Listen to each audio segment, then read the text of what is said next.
The lesson. Oh yeah.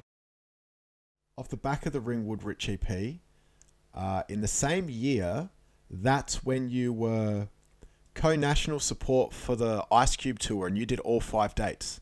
Yep. Now, correct me if I'm wrong, but in the same week, Cypress Hill were touring Australia, and you did 3 shows of theirs as well. Correct.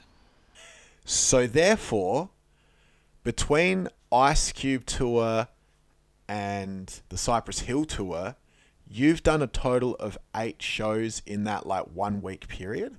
Yeah, correct. And is it correct that on one of those dates, you had 2 shows on the one date? Yes. Okay.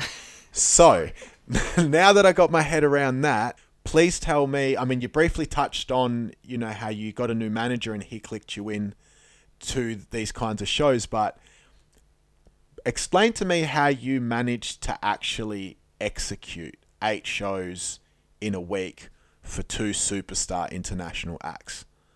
Man, I feel like that I felt that I was very prepared for it, but it's sort of I definitely wasn't, but it was more of a mental preparation of this is what happens, because first off, the thing that I sort of had in the back of my mind is my mum came into my room while I was rapping when this was just before this started happening and before everything happened, and she came in and she's like, I think you should think about getting a job.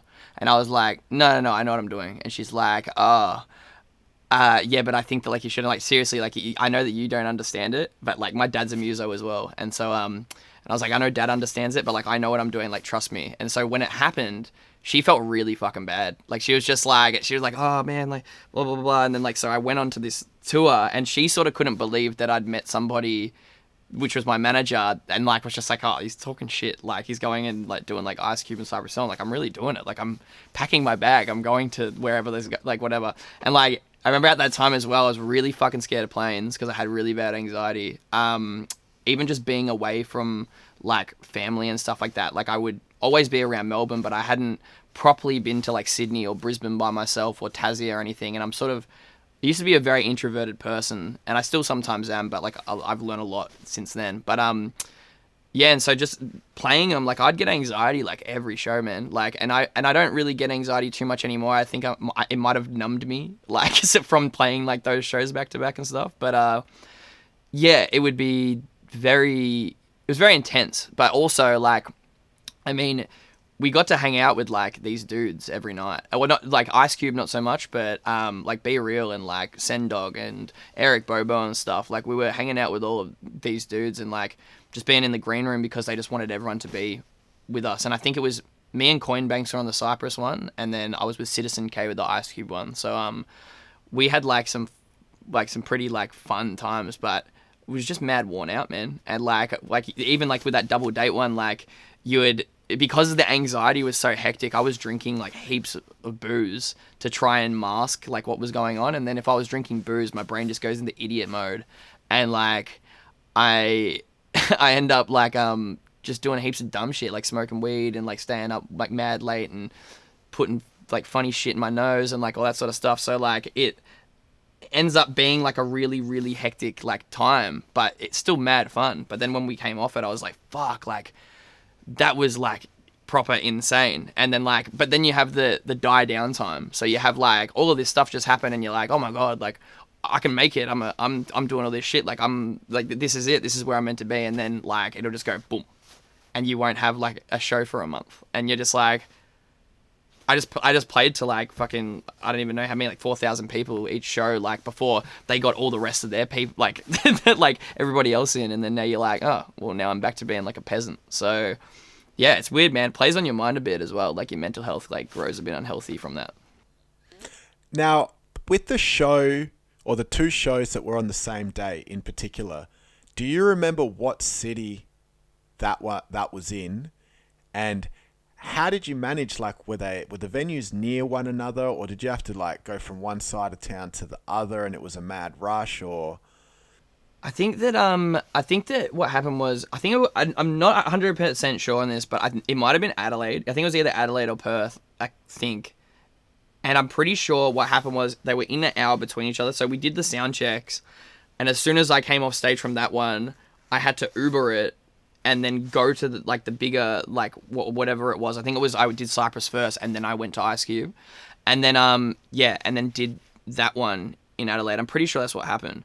But yeah, it was mad intense. Like, it was just like, and because like you didn't want to let someone of that caliber down as well, like, because I just be like, oh, your support didn't show up or whatever. Like, I didn't want to ruin my chances of if I was going to meet these people or like just these absolute gods that I let them down and sort of just fucked up. So I mean, I just took on the challenge and yeah, eventually like it did pay off. So I was like, sweet. And then yeah, got to meet those dudes and it was pretty insane, man.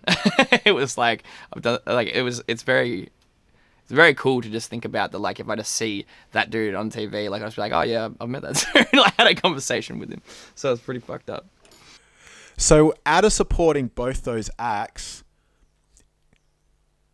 which did you enjoy supporting the most and why? Or which bring you the fondest memories? I would say for me, the Cypress Hill crowds were very much like, they were a lot more accepting towards what I was doing compared to the Ice Cube crowds. I would say like the Ice Cube crowds were great. Like they were so good as well, but they were there for Ice Cube. Like, as in, like, they were just like, fuck yeah, like, we want to see Ice Cube. So they didn't give a fuck about who was supporting. They were just like, where the fuck's Ice Cube, basically. Where, like, when you'd play with Cypress Hill, they were there to enjoy the whole night. So, like, people would rock up. You would have a bigger crowd, too, I remember, with the Cypress one. And, I mean, a lot of my, like, when I was younger as well, I was writing a lot about smoking weed and shit. So, like, and Cypress, like, you know. and so, like, yeah, it was very... They're a lot more accepting, but I mean, I learned a lot from both of their acts and watching them too. Like, and like I got to watch them like 6 times, which is incredible. And like both those like bands, like Ice Cube and Cypress Hill, like I used to listen to them at school and like used to have them in my Walkman and like, you know, used to wag class and smoke a cigarette like near the dirt and just listen to these dudes. So like, it would be pretty like, it was pretty crazy to just think that like they're like next to me or like, Be Real. I remember I was like in like the back room of like Sydney and like Be Real was just like, yo, you want to smoke some of this? And like I wasn't smoking at the time because my anxiety was so fucked, but I was just like, I'm not going to say no. And so like just go and smoke with them. And then yeah, like it was insane, but it was so much fun and it was a definite learning curve to be like, you know, you can get to this spot. Like these dudes are just people. And the other thing that I really did like, which changed me as well from just doing that, is that like I just sort of realized that no one is like really sort of famous. Everyone is a person. And I mean, like, it's the way that you act around people. Like I would say like for me, I'm like a sort of down to earth type person. I always want to be like that because I couldn't imagine myself being some high and mighty type of dude. But like, yeah, it's like, I always just imagine everyone now that I meet as a person, and it benefits me so much more because like I can talk to them as a person instead of being like, oh, I love your shit, man. And like all that sort of stuff. So yeah, it's pretty sick.